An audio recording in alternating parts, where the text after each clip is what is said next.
अल्लाहुम्मा सल्ली अला मोहम्मद वाले मोहम्मद।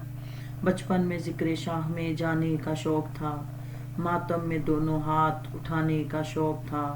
लानत खुदा की नस्ल में उसके चली गई जिसको दरे बतूल जलाने का शौक़ था। खंदक में एक ज़र्ब से इसको गिरा दिया हैदर के सामने जिसे आने का शौक़ था। घर बार छोड़ छाड़ के करबो बला गया जिस शख्स को बहिश्त में जाने का शौक़ था। उसकी लहद में आए मुलाकात के लिए जिसको भी अली को बुलाने का शौक़ था।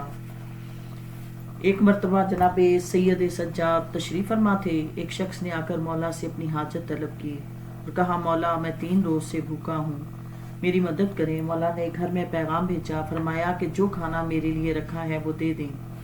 जब खाना आया तो वो 2 सूखी हुई रोटियां थीं। मौला ने इस शख्स को दिए कर फरमाया, हम तो ऐसा ही खाना खाते हैं।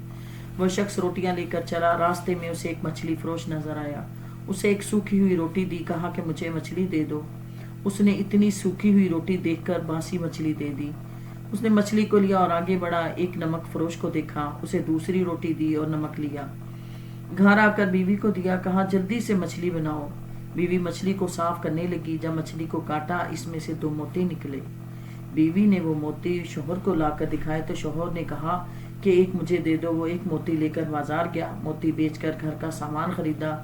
घर लाकर बीवी को दिया। बीवी से कहा, आप जल्दी से खाना तैयार करो।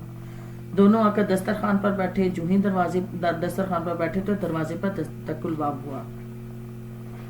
इसने उठकर देखा, दरवाजे पर नमक फरोश और मछली फरोश दोनों खड़े हैं और उन्होंने रोटियां वापस कर दी और अपनी अपनी चीज लेकर वापस चले गए। अभी वो रोटियां वापस लेकर गए ही थे और ये शख्स आकर अभी दस्तरखान पर बैठा था। दरवाजे पे फिर दस्तकुलबाब हुआ। वो उठा, बाहर गया। उसने देखा एक शख्स खड़ा था और मुस्कुरा के कहने लगा कि मौला फरमाते हैं, मौला सैयद सज्जाद ने फरमाया कि तुम्हारा मसला हल हो गया, मेरी रोटियां वापस कर दो।